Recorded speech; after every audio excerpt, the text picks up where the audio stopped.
ಹತ್ರ ತಂದು ಹೇಳ್ಕೊಂಬಂದಿವಿ. ಹಚ್ಕೊಪ್ಪ ಹಚ್ಕೊ ಹಟ್ಪಟ್ ಬರೋ ಹಚ್ಕೊಂಡು ಹಚ್ಕೊಂಡ್ ಬಾ. ಕಟ್ಟಾಸೆ ಮಾಡ್ತಾಳ ಅಲ್ಲಿ. ಇಲ್ಲ ಹಚ್ಕೊ, ಯಾರು ನೋಡಿದ್ರ ಆತ.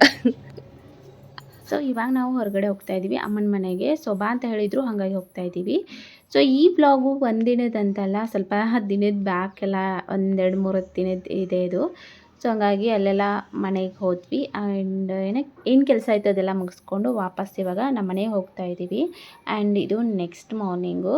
ಸೊ ಇವಳಿಗೆ ಅವ್ರ ಮಮ್ಮಿ ಬಂದಿದ್ದು ತುಂಬಾ ಖುಷಿಯಾಗಿತ್ತು. ಹಾಗಾಗಿ ಸೊ ಫುಲ್ ಹ್ಯಾಪಿಯಾಗಿ ಬಾಯ್ ಹೇಳ್ತಾ ಇದ್ದಾಳೆ ಅವ್ರ ಅಮ್ಮನಿಗೆ.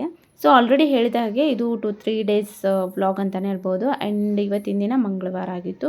ಸೊ ಹಂಗಾಗಿ ಇವತ್ತು ಸ್ಕೂಲ್ಗೆ ಹೋಗಿ ಬಂದು ಆ್ಯಂಡ್ ಮಧ್ಯಾಹ್ನ ಸಾಯಂಕಾಲ 4 ಗಂಟೆ 5 ಗಂಟೆ ಅಷ್ಟರಲ್ಲಿ ಸೊ ನಾನು ಎಲ್ಲ ಮನೆಯೆಲ್ಲ ಕ್ಲೀನ್ ಮಾಡಿಕೊಂಡು ಗುಳವನ್ನು ಮಾಡ್ತಾಯಿದ್ದೀವಿ ಇವಾಗ. ಸೊ ಗುಳವ ಯಾರು ಅಂದರೆ ಇದು ಜಮೀನಿನ ದೇವತೆ, ಮಳೆ ದೇವತೆ ಅಂತ ಕರೀತಾರೆ.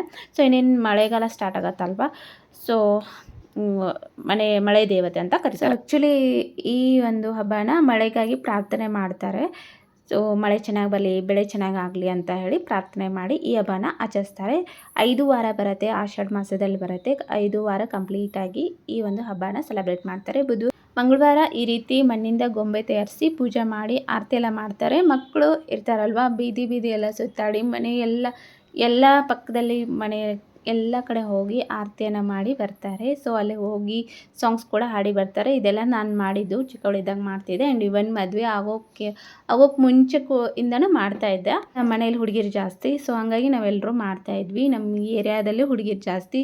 ಸೊ 1 by 1 ಮನೆಯಲ್ಲೆಲ್ಲ ಸುತ್ತಾಡ್ತಾ ಅಂದರೆ ತಿರುಗಾಡಿ ಆರತಿ ಮಾಡಿ ಮನೆಗೆ ಬಂದು ಸೊ ನೆಕ್ಸ್ಟ್ ಡೇ ಅದನ್ನು ಗುಳವನ್ನ ಹೋಗಿ ಜಮೀನು ಹತ್ರ ಇಟ್ಟು ಆಟ ಆಡಿ ಸೊ ವೆರೈಟಿ ಎಲ್ಲ ತಿಂಡಿ ಮಾಡ್ತಾಯಿದ್ರು. ಅಂದರೆ ವೆರೈಟಿ ಎಲ್ಲ ಏನೇನೋ ಮಾಡ್ತಾಯಿದ್ರು, ಅದನ್ನೆಲ್ಲ ತಿಂದ್ಬಿಟ್ಟು ಬರ್ತಾಯಿದ್ವಿ. ಮಂಗಳವಾರ ದಿನ ಮನೆಗೂ ಹೋಗಿ ಆರತಿ ಎಲ್ಲ ತೊಗೊಂಡು ಅಲ್ಲಿ ಆರತಿ ಮಾಡಿ ಹಾಡು ಹಾಡಿ ಒಂದು ಮಿನಿಮಮ್ 5 ಸಾಂಗ್ ಹಾಡ್ತಾಯಿದ್ವಿ. ಗುಳವನ್ ರಿಲೇಟೆಡ್ ಸಾಂಗ್ಸ್ ಬರ್ತವೆ, ಸೊ ಅವನ್ನೆಲ್ಲ ಹಾಡ್ತಾಯಿದ್ವಿ. ಹಾಡಿ ವಾಪಸ್ ಮನೆಗೆ ಬರ್ತಾಯಿದ್ವಿ. ಹಾಡಿ ನೈವೇದ್ಯ ಎಲ್ಲ ಆದಮೇಲೆ ಕೋಣ ಇರುತ್ತೆ ಪಕ್ಕದಲ್ಲಿ, ಅದನ್ನು ಕಡಿತಾ ಇದ್ವಿ. ಅದಕ್ಕೆ ಕುಂಕುಮ ಎಲ್ಲ ಉದುರಿಸಿ ಅದು ರಕ್ತ ಅಂತ ಈ ರೀತಿ ಎಲ್ಲ ಆಟ ಆಡ್ತಾಯಿದ್ವಿ. ಇದು ತುಂಬ ಚೆನ್ನಾಗಿರ್ತಾಯಿತ್ತು. ಇನ್ನೂ ಕೂಡ ನಂಗೆ ನೆನಪಿದೆ. ಸೊ ನೆನಪಾದಾಗಲೆಲ್ಲ ಆ ದಿನ ಮತ್ತೆ ಬರೋಲ್ಲ ಅಂತ ಫೀಲ್ ಮಾಡ್ಕೊತೀನಿ. ಸೊ ನನ್ನ ಮಗಳಿಗೂ ಆ ರೀತಿ ಎಲ್ಲ ಫೀಲ್ ಆಗಲ್ಲ, ಬಟ್ ಒಂದು ಸ್ವಲ್ಪ ಆದರೂ ಅದನ್ನೆಲ್ಲ ಮಾಡಿ ಅವಳಿಗೆ ಕಲಿಸ್ತಾ ಇದ್ದೀನಿ. ಸೊ ಅಮ್ಮ ಈ ರೀತಿ ಮಾಡ್ತಾ ಇಲ್ಲ ಅಂತ ಅವಳಿಗೆ ನಿನ್ನ ಫ್ಯೂಚರಲ್ಲಿ ನೆನಪಿರತ್ತೆ ಅಂತ ಹೇಳಿ ಎಲ್ಲನೂ ಮಾಡ್ತಾಯಿದ್ದೀನಿ ಅವಳಿಗೋಸ್ಕರ. ಈ ಹಬ್ಬ ಎಸ್ಪೆಷಲಿ ಉತ್ತರ ಕರ್ನಾಟಕದಲ್ಲಿ ಮಾಡ್ತಾರೆ. ಉಳಿದ ಕಡೆ ನನಗೆ ಹೇಗೆ ಮಾಡ್ತಾರೆ ಏನು ಮಾಡ್ತಾರೆ ಅಂತ ನಂಗೆ ಗೊತ್ತಿಲ್ಲ, ಬಟ್ ಇದ್ರ ಹೆಸರು ಈ ಕಡೆ ಸೈಡ್ ಗೊತ್ತೂ ಇಲ್ಲ ಅನಿಸುತ್ತೆ. ಉತ್ತರ ಕರ್ನಾಟಕದಲ್ಲಿ ಮಾತ್ರ ಇದು ಫೇಮಸ್ ಹಬ್ಬ ಅಂತಲೇ ಹೇಳ್ಬೋದು.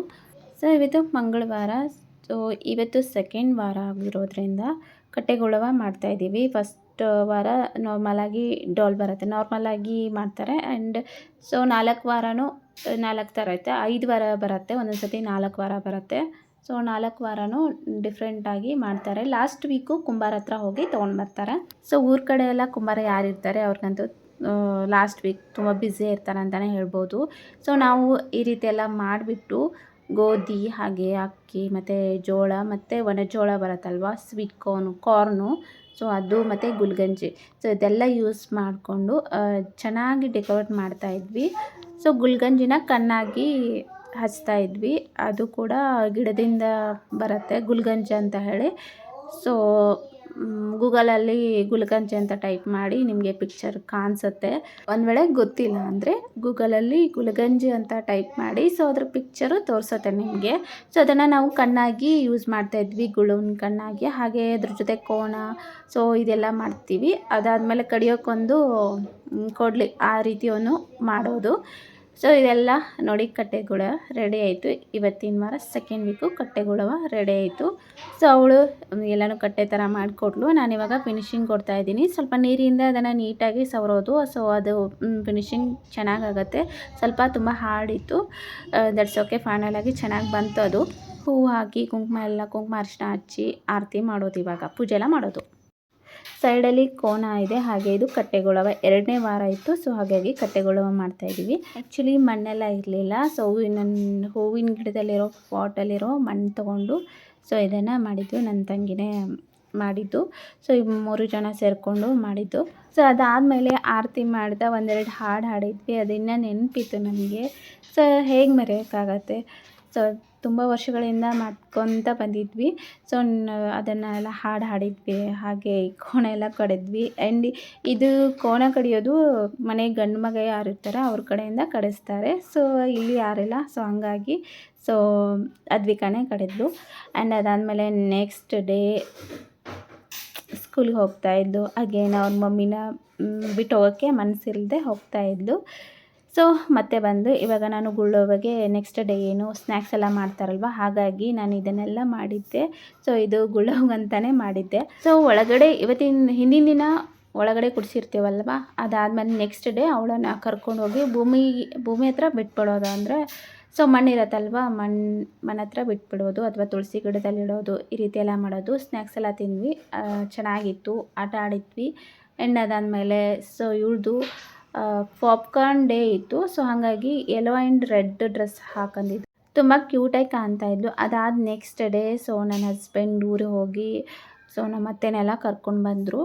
ಸೊ ಹಾಗಾಗಿ ನಾವು ಬಂದಾಗಲೆಲ್ಲ ಅಷ್ಟೇ ಎಲ್ಲರೂ ಸೇರಿ ಹೊರಗಡೆ ಸುತ್ತಾಡ್ತೀವಿ ಅಥವಾ ಮನೆಯಲ್ಲೇ ಬಜ್ಜಿ ಎಲ್ಲ ಮಾಡ್ಕೊಂಡು ತಿಂತೀವಿ. ಹಾಗಾಗಿ ಸೊ ಬಜ್ಜಿ ಎಲ್ಲ ಮಾಡ್ಕೊಂಡು ಒಂದು 2 ಡೇಸ್ ಅಷ್ಟೇ ಇದ್ದರು. ಸೊ ಆರಾಮಾಗಿ ಬಜ್ಜಿ ಎಲ್ಲ ತಿಂದ್ವಿ. ಅದಾದಮೇಲೆ ಇವಳು ಎಕ್ಸಾಮ್ ಕೂಡ ಇತ್ತು. ಸೊ ಹಂಗಾಗಿ ಇವಳನ್ನ ಬಿಟ್ಟು ಬರೋಕ್ಕಂತ ಹೋದ್ವಿ. ಹಾಗೆ ಊರಿಗೆ ಯಾರ್ಯಾರೆಲ್ಲ ಬಂದಿದ್ದರು ಅವ್ರು ವಾಪಸ್ ಊರಿಗೆ ಹೋಗ್ತಾ ಇದ್ದಾರೆ. ನಮ್ಮ ತಂಗಿ ಕೂಡ ಹೋದ್ಲು. ಆ್ಯಂಡ್ ನೋಡಿ ಎಷ್ಟೊಂದು ಅಳ್ತಾ ಇದ್ದಾಳೆ. ಸೊ ಅವಳು ಅಳೋದು ನೋಡಿ ನನಗೆ ಟೆನ್ಷನ್ ಆಗಿಬಿಡ್ತು. ಟೆನ್ಷನ್ ಆಗಿ ಒಂಥರ ತಲೆನೋವು ಈ ರೀತಿ ಎಲ್ಲ ಬಂತು. ಮುಂಚೆ ಎಲ್ಲ ಈ ರೀತಿ ಇರಲಿಲ್ಲ. ಸೊ ಆರಾಮಾಗಿರ್ತಾಯಿದೆ. ಬಟ್ ಸೊ ಇವಾಗ ಒಂದು ಸ್ವಲ್ಪ ಟೆನ್ಷನ್ ಆದರೆ ಏನೋ ಒಂದು ಬರುತ್ತೆ, ತಲೆನೋವು ಬರುತ್ತೆ, ಸೊಂಟ ನೋವು ಏನೋ ಒಂದು ಆಗುತ್ತೆ. ಸೊ ತುಂಬಾ ಅಳ್ತಾಯಿದ್ಲು. ಅದನ್ನು ಸಮಾಧಾನ ಮಾಡಿ ನನಗಂತೂ ಸಾಕಾಯಿತು. ಫೈನಲಿ ನಾನು ಒಂದು ಕಡೆ ಹೋಗಿ ಕೂತ್ಕೊಂಡೆ. ಅದಾದಮೇಲೆ ಒಂದು 10 ಮಿನಿಟು ಸೊ ಅದಾದಮೇಲೆ 10 ಮಿನಿಟ್ ಆದಮೇಲೆ ಸೈಲೆಂಟ್ ಆದಳು. ಸೊ ಮತ್ತೆ ಅಗೇನ್ ನಾನು ಸ್ವಲ್ಪ ಸಮಾಧಾನ ಮಾಡಿದೆ. ಬರ್ತಾಳೆ ಮಮ್ಮಿ ಬರ್ತಾಳೆ ಅಂತ ಹೇಳಿ. ಸೊ ಅವ್ರು ಹೋದ ತಕ್ಷಣ ನನಗಂತೂ ಭಯ ಆಗುತ್ತೆ, ಇವಳು ಹೇಗಿರ್ತಾಳೋ ಅಂತ ಹೇಳಿ.